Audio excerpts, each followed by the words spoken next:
Hi there and welcome to my channel. Today's project is for Altenew as they are releasing a new flower for their new Paint a Flower subscription program, and this time the flower is a rose, and this Paint a Flower rose stamp is beautiful. As always, what you receive with your Paint a Flower rose is the flower. This is just a simple stamp. There's no dye that matches. This is just a stamp, and you're gonna get a pamphlet as always, and if you open it up, there's gonna be some inspiration as how to color the flower, also some of the stamps that coordinate with it. But again, this is all about you taking some time to color and create a project of your own.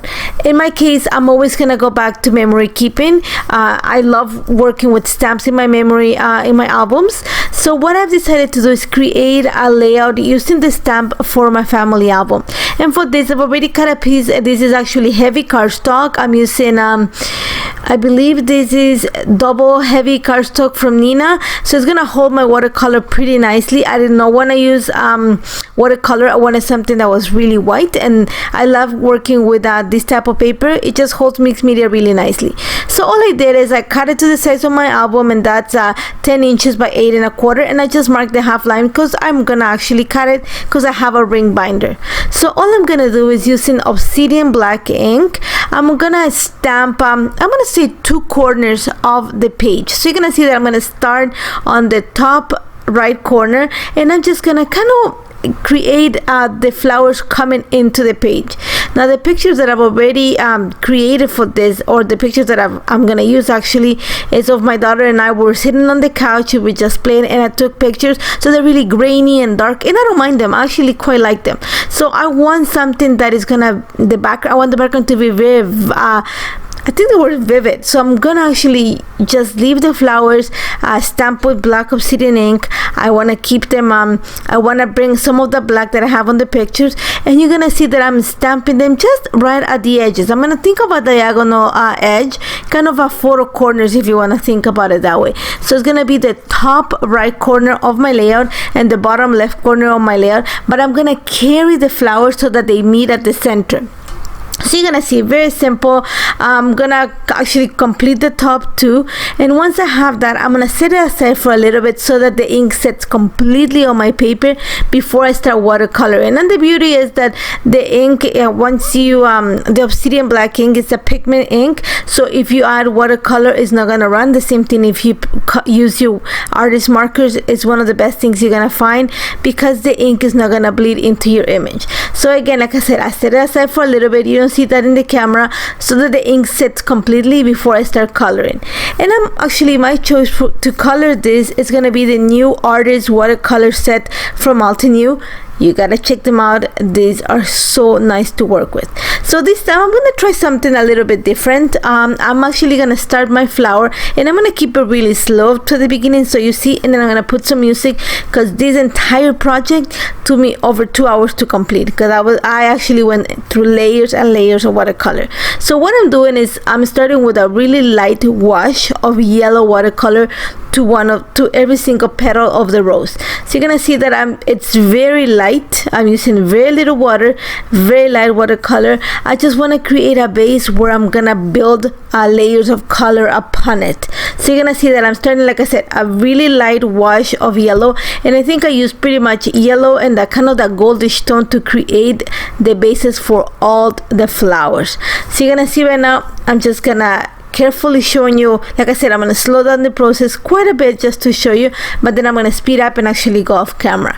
So once I have that, I'm going to actually go with, on top of the yellow base, I'm going to go with a light wash of the color that I'm going to use. And again, the reason that I added the yellow at the bottom is so I can deepen the color of the flower, one, and the second one is I want to have those 2 tones in every single petal.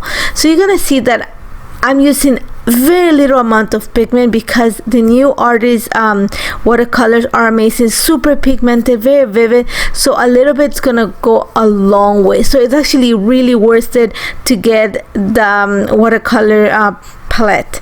So So you're gonna see that I'm slowly just applying a soft wash of the color, and then slowly I'm gonna start bringing in more pigment, or in this case watercolor, to where the petals meet, to the center of the petal, and kind of pull the color outside. And I'm just gonna start creating dimension, giving a more realism to the petals, and I'm gonna take my time. Like I said, this entire project took me over 2 hours, and nothing wrong with it. It's fun to color. I find it really therapeutic to color, actually. So you're gonna see that slowly I'm just going petal by petal carefully. I have like 3 or 4 brushes, different thickness, so really fine ones, just to go into those really tiny areas. And all I'm doing is just adding more pigment and kind of pulling it towards the outside of the petal, and that's just gonna deepen the color right with the seams of the petals. I'm gonna they meet, or at the center of the petal, kind of forming the shades. And you're gonna see how slowly the flower starts taking shape. It starts becoming more realistic, just because I'm adding those shadows that are gonna create the effect of actually depthness and dimension, even though it's a 2-dimensional shape. So again, like I said, I'm gonna take my time. I'm gonna slowly work, and you saw that I started with a light coat of yellow, then a light coat of the color that I'm using, and then slowly I'm adding more color and kind of depositing it towards the center or the seams of the petals, and kind of pulling it towards the outside. So I'm gonna continue this. I'm gonna go off camera, and I'm just gonna put some music so you enjoy the process. See you back in a bit.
So now that I've finished some of the flowers, I'm just gonna leave it aside and just work on the small filler flowers.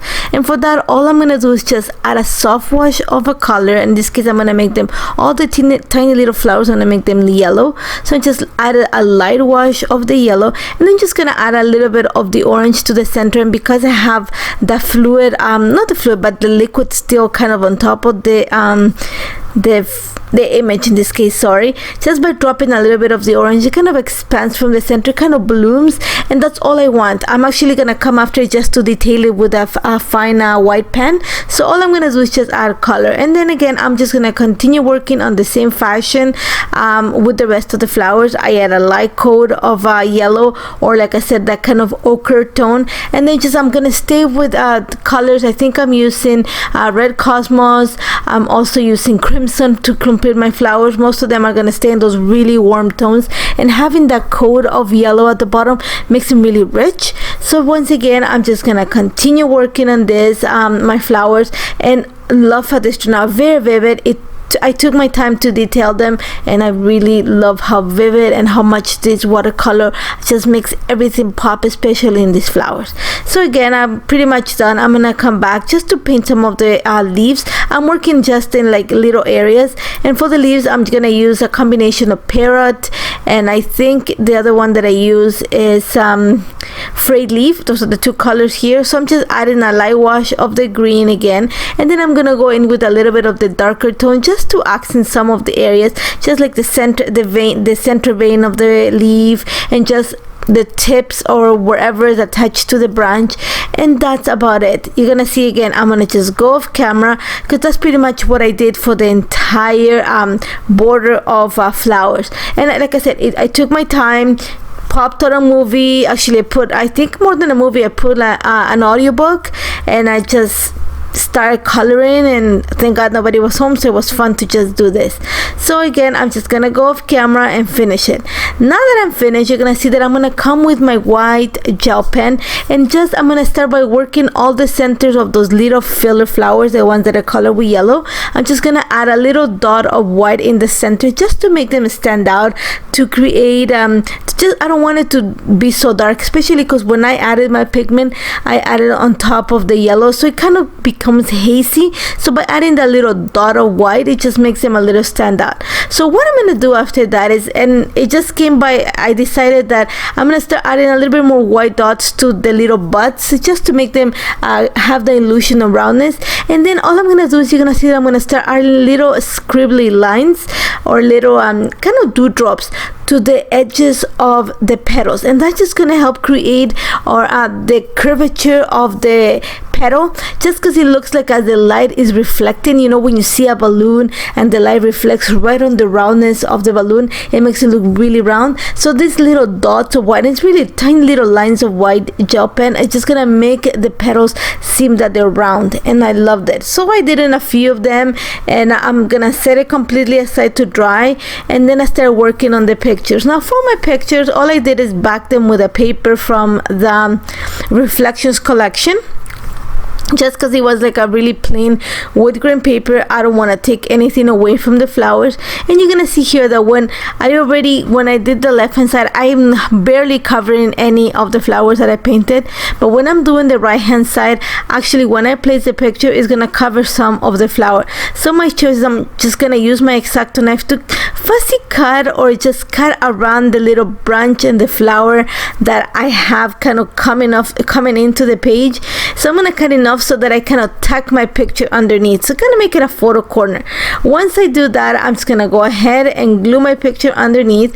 I actually, to create my title, I'm gonna use the alphas from the Reflection collection, and I'm gonna use the stamp from I think it's called, oh my god, it's from the Blossoms. It's from the I'll add it to the description. This is from I think it's the Alluring Blossoms stamp set, and it has a sentiment that says shine. It's gonna say you shine, because you see my daughter, she's the one making funny faces.